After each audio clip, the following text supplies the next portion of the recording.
Yet another shooting massacre of 17 students in Parkland, Florida has brought the issue of corporate lobbying back into public consciousness, with outrage over the National Rifle Association's power and influence over politicians.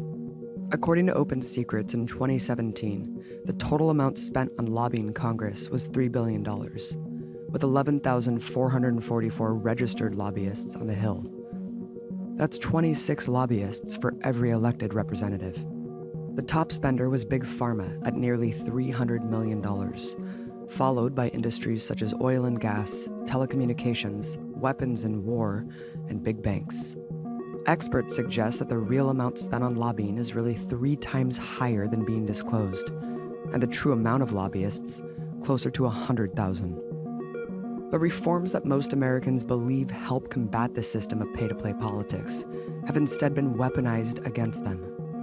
Congressional researcher James D'Angelo has a theory based on years of mining through data that the Legislative Reorganization Act of 1970, which opened up politicians' voting records, has only helped special interests and corporations, not the people. I sat down with James to talk about how corporate lobbyists exploit transparency laws, which are thought to make the US system more democratic. So before we get into how transparency has been weaponized, let's talk about how things used to be before 1970. Let's talk about how the president voted, how Congress functioned. Right, so it's actually a very interesting time. I mean, most people look back at the early 70s as a time of turmoil. There's Vietnam, there's lots of civil rights questions, but mathematically there's some very interesting things. We are talking the least partisan Congress in American history. We're talking the lowest levels of income inequality in American history. So the rich and the poor are closer than at any time in US history and some of the lowest in world history. Campaign finance is zero or next to zero. Certainly if we're talking Congress, presidents always had some campaign finance issues going back to the Roosevelts, et cetera. But for a member of Congress, they're not receiving money to run for Congress in 1970. Throughout history, there have been about 200 floor votes a year. So if you saw the Lincoln movie, that's actually the entire movie is about a floor vote, which is the final vote. And that vote has always been public.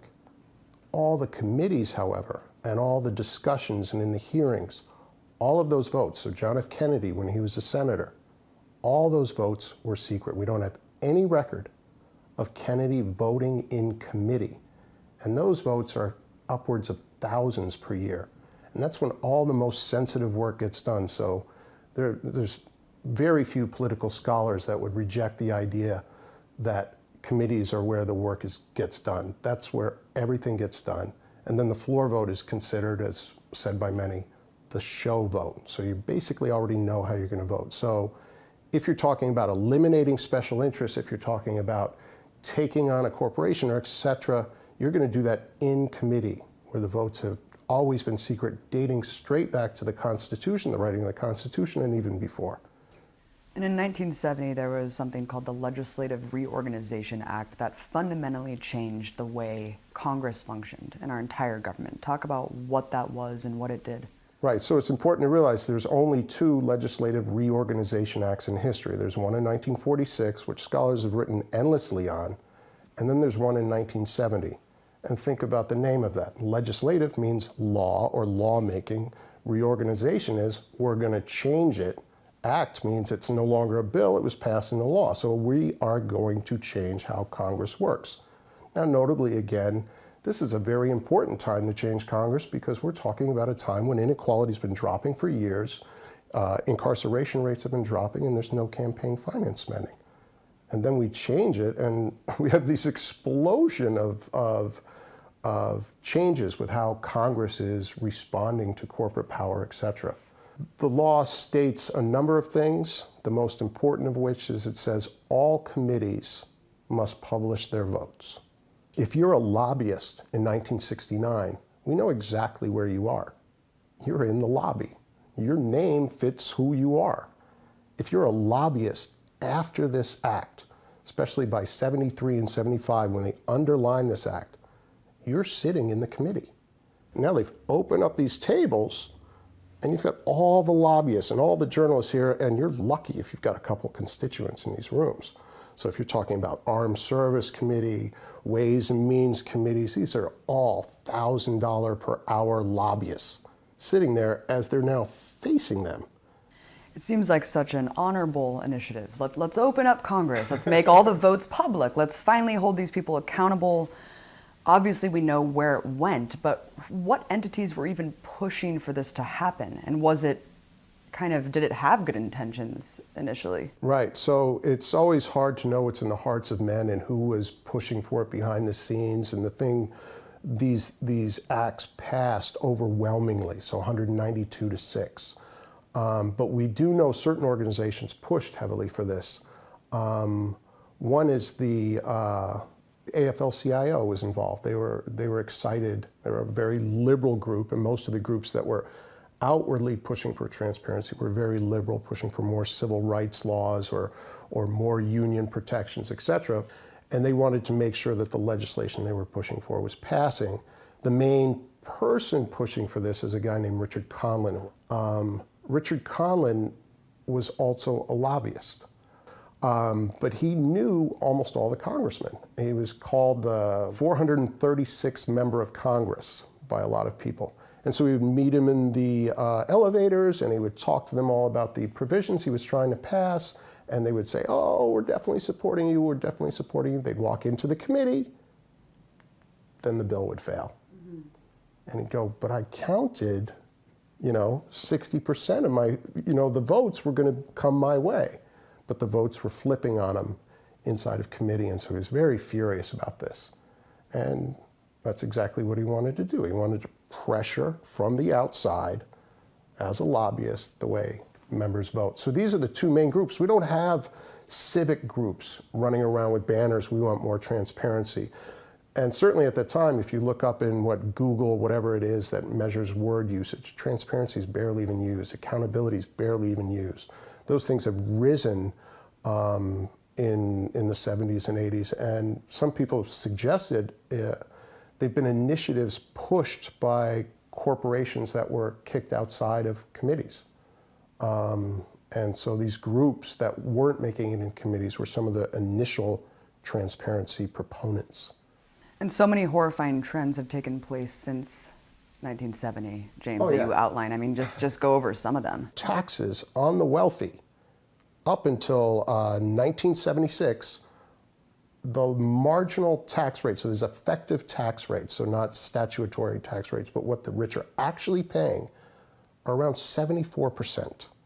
So the wealthy are paying 74%, and it's been high for many years. It certainly went up with World War II. As soon as they open the Ways and Means Conference committees and the finance committees, which are the committees where the Senate and the House resolve their differences, they open those at the end of 75. As soon as they open in 76, the taxes on the wealthy plummet. Boom. In 3 years, it goes down 50%, and it's been flat ever since. And so this is what we see, right? As soon as particular committees get open, the legislation immediately benefits whatever special interests. As we know, the US government was actually on the forefront of environmental legislation. So in the 60s and right up into 71, we were passing very strong environmental bills. People don't like to hear that Nixon is who created the EPA. Right, exactly. And Congress is very much in support of this, and we were just doing the most foundational work on the environment, and we were pissing off corporations. They were just furious at this. And then we start to soften. As soon as those doors are open, corporations, oil companies, coal companies, who knows what, automotive companies, are coming into these committees, and all the legislation is softening. And this is, income inequality skyrocketing, the amount of lobbyists skyrocketing, the amount of money that lobbyists are putting in the system. I mean, the list goes on and on and on. The vast majority of Americans support Medicare for all, or some sort of federally funded healthcare system. The vast majority of Americans support net neutrality. The vast majority of Americans oppose cutting Social Security up to 90%. I mean, the list goes on with that. And these are obviously big examples, right?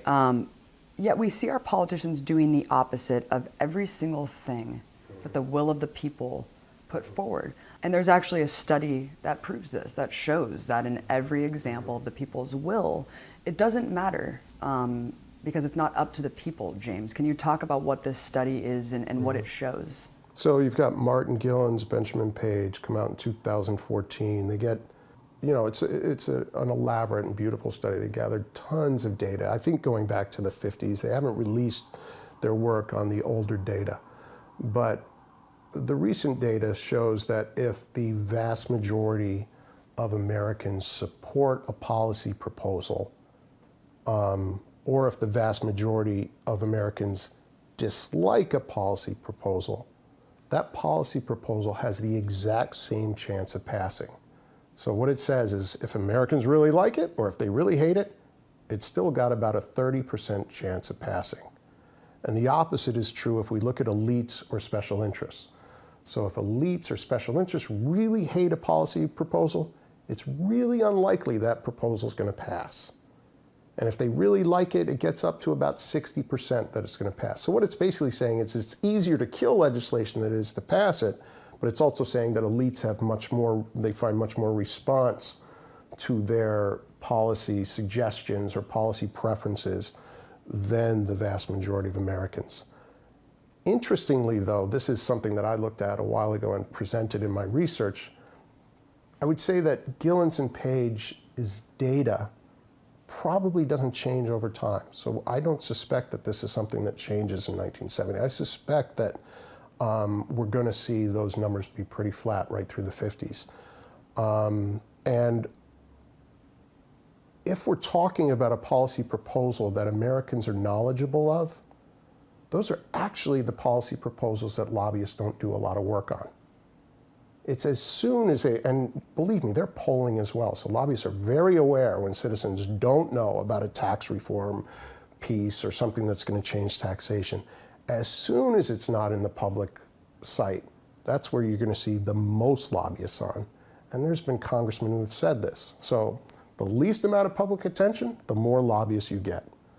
All right, and we're talking the American public's only going to know about 4 or 5 policy changes per year. And so when we're doing thousands upon thousands, the lobbyists are going to attack all of those. And we've had the tax reform in '86, and we just had the recent one in, was it 2017?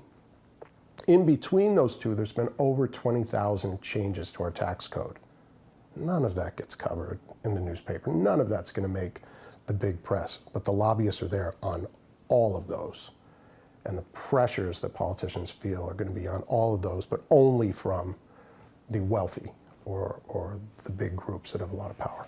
And that makes perfect sense why these numbers have remained static, because it's not saying how it changed with transparency or the weaponization of transparency. This is just saying this is the system that we have. We don't live in a democracy. We live in an oligarchy. Here's the data that proves this. So what the Transparency Initiative has done is just simply weaponize that system. I mean, it's made us think that we are free. I think what it says more than anything is that Americans mostly don't know most of the policies. And even when they know something, I don't think they're very familiar with the ins and outs of it. So if you talk about the Dodd-Frank, go talk to people about the Dodd-Frank legislation on the street, and they're going to be like, oh yeah, they did something to the banks, right? I'm for it. And they're not going to know anything about the thousands of lines in there. The elites who are going to be affected by Dodd-Frank, of course, are going to know a lot more about it. And so we'd love to think that the American public is following legislation and they're understanding legislation. We just don't see that at all. We'd love to think that lobbyists aren't following legislation and they aren't the ones benefiting transparency, but that's precisely what we see. With the initiation of transparency has made people more placated into thinking that they have more power over time. Correct, absolutely. So with 200 floor votes a year, we don't find any citizens following the 200 floor votes. So already back in the 60s, they were talking about how little people followed votes. So even congressional scholars will tell you they don't follow 200 votes a year. They don't even follow 40 votes a year. Likely you don't follow 40 votes a year. I've never met anyone who follows 40 votes a year. They increased that number in 1970 to thousands of votes per year. You're talking millions and millions of pages just of hearings and legislation just to decipher one vote. And let's talk about bills, because you made an obvious but very astute point. I mean, the Bill of Rights was how many pages? Right. The Bill of Rights, the one that I have, fits on one page. So, I mean, the bills today are stunningly enormous. I mean, thousands of pages, a lot of them are written directly by these lobbyists. And how does that fit into the special interest versus constituent? Like, let's say I want to be engaged politically. Even back in the 70s, I would say it's impossible to follow legislation as a constituent. So you really have to trust your legislator. And your legislator can't follow all legislation. So what they're going to do is, if they're going to read something back in the 70s and they don't understand it, guess how they're going to vote? Hell no.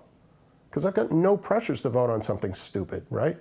I can't read it. It makes no sense to me. No one knocked on my door and talked to me about it. I'm not going to vote for it. Now, if I hand you something that's 1,000 pages back in 1970, you're just going to be like, give me a break. I didn't even have time to read it. How am I going to vote for this? But as soon as you can watch how people vote, and as soon as my pressure is, say, you're a Republican and I'm a Democrat, and I see all the Republicans voting for it, if I vote for it, I might get called out by my press anyways, right? Oh, he's siding with the Republicans. I don't even have to read it. I almost immediately, knee-jerk reaction, I have to vote against what you guys are voting. So we get this immediate partisanship. But I've also got pressures from the lobbyists to vote for it. And therefore, you could get legislation through that no one understands. And when I say no one but the particular special interest. So complexity rises, page length rises. The bigger the bill is, the easier it is to insert these lines that'll make everyone fall asleep.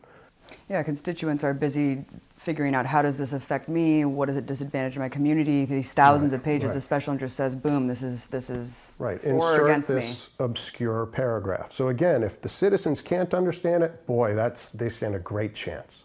If people can understand it, well, it gets a little tougher. The National Rifle Association, the lobbying arm of the gun manufacturing industry, is in the spotlight for its influence in Washington in the midst of an epidemic of mass shootings. The NRA's investments to defeat gun reform, which is favored by most Americans, reached $84 million in the 2016 election alone. Right-wing Florida Senator Marco Rubio was personally confronted by survivors of the Parkland school massacre about his gifts from the NRA. So, Senator Rubio, can you tell me right now that you will not accept a single donation from the NRA in the future? No, the answer to the question is that people buy into my agenda. And I do support the Second Amendment. And I also support the right of you and everyone here to be able to go to school and be safe. And that's why I support the things that I have stood for and fought for during my time there. NRA money? More NRA money? The influence of these groups comes not from money. The influence comes from the millions of people that agree with the agenda. Our goal here is to move forward. Wait, so hold on. So right now, in the name of 17 people, you cannot ask the NRA to keep their money out of your campaign? I think in the name of 17 people, I can pledge to you that I will support any law that will prevent a killer like this. No, but I'm talking getting NRA money. No. But how lobbyists influence politicians is not always as clear and direct. In Marco Rubio's case, he's only received about $5,000 in direct contributions from the NRA. But they spent over $1 million on his re-election campaign. They also use different forms of intimidation against pro-gun reform politicians. James D'Angelo further explains how these lobbying strategies work. So surely it comes down to just electing the uncorruptible, right? No. We don't find much evidence that they're corrupt. The way money's used, and this is all the dark money, most of the public money, and almost all of the campaign financing is used to intimidate. Almost all of the dark money is used for advertising. And almost all the advertising is negative advertising. And so if Abby, for example, starts voting against my initiatives, we're going to start taking out negative advertising against her. Now, if you don't change your views, that actually doesn't bother us that much. It terrifies everybody else who might be voting. But if we do that on a fairly consistent basis, and the NRA does that on a fairly consistent basis, everybody knows that if they vote against the NRA, they're going to find tons of ads in their district. And the ads aren't going to be about guns. They're going to be on whatever would take this person out. So when Joe Manchin stepped up against the NRA, when the approval rating for tougher gun laws in the US was over 90%, when he proposed some soft gun legislation, the NRA started taking out millions of dollars of ads against him. None of the ads were about guns. I mean, I guess it's going out on a limb to say that these people are not corrupted, because let's say, just best case scenario, everyone's joining the legislative body wanting to do good. At a certain point, they know that to keep that position, they have to keep taking the money from their corporate donors because I mean, that's the sheer cost of running and maintaining your position in government. So I don't see how the bribery isn't a thing. It's much easier for me to start funding this guy over here who's got a long history for voting for the tobacco companies, and fund him and then try and take you out with a ton of negative ads and go after you on every level possible. And it's much cheaper than bribery. Because if I pay you for a vote today, are you going to ask for more money tomorrow? Of course you will. But if I get someone who's always voted for some lunatic policy that I like, and I get them in office, I'm not going to have to pay them each time. Yeah, I think that, I mean, just today we have the sheer amount of spending on campaigns has skyrocketed so much just over the last 10 years, where you have the Democratic Party actually making candidates do Rolodex tests, where you have to prove that you can raise 250 grand through the contacts on your phone in order to even be backed by the party institution. Right. So I guess what I'm saying is, it almost seems like self-sabotage, because all the people in their Rolodexes are obviously going to be tied to the special interest, to the corporation. So it's almost like you're shooting yourself in the foot before you even get into office. It could be. I mean, we certainly could expect some of that. Intimidation's baked in. But if you look at Lawrence Lessig or Zephyr Teachout, who are talking about corruption, in both of their books, full books on corruption, they don't mention intimidation. It's all bribery. Humans are great at intimidation. You vote with me on this, or we talk later. That's legal, right? And everybody knows what that means. Or the NRA, after taking Deborah Maggart out in Tennessee or going after Joe Manchin, doesn't say anything. They just tell you they're watching your votes. That's all they say. That's legal, right? And if they tell you they're watching your votes, what does that mean? It means if you vote against them, you're going to have in your district, hundreds of thousands of dollars of ads against you. Intimidation is the currency of the realm. Bribery is its orphaned stepsister. Lastly, I mean, in a system where people truly did have the power, that they were able to democratize themselves and actually hold power to account, let's say not living in an oligarchy where corporations control everything, not living in this kind of inevitability of capitalism where we see where we are today, wouldn't transparency work then if we actually could function as the democracy that we are all conditioned to believe? A liquid democracy where everybody's voting on everything? I mean, the Greeks tried that. It's pretty hazardous, right? California is very good at trying that. We do a lot of referendums here in California, right? I hear what you're saying. I just think that we've gotten to a point today where I don't think closing off transparency in the legislature is the end-all be-all of the solution. I think that there's a bigger system at play, which is global capitalism. I think you're right. I mean, I think this isn't the answer to everything. This doesn't solve everything. In fact, what I'm doing in Uganda right now is because this doesn't solve everything, what am I looking at? And I actually look at, there's one thing, it's shocking that no one's measured this, but we're trying to measure this. And we're trying to measure just the median net worth of legislators. The median net worth compared to the median net worth of the citizens. And those numbers are always different, right? So the median net worth of the legislators in most developing countries is going to be 1,000 times higher than the median net worth of citizens. This is not a transparency or legislative transparency issue. This is we're electing the elites, and somehow the elites are getting into office, and we're not even measuring that. And we suspect that just by measuring it, we're going to change how we talk about democracy, right? The fact that we don't know these numbers in Canada, we don't know them in Brazil, we don't know it in Mexico, France, Sweden, Spain, none of these countries, we have these numbers. But in many of these developing countries, the difference is over 1,000, we suspect, and the legislatures are completely made up of the richest people in the country. Well, I can tell you exactly how the legislation is going to go if you get that. This isn't a transparency legislative issue. We're electing aristocrats.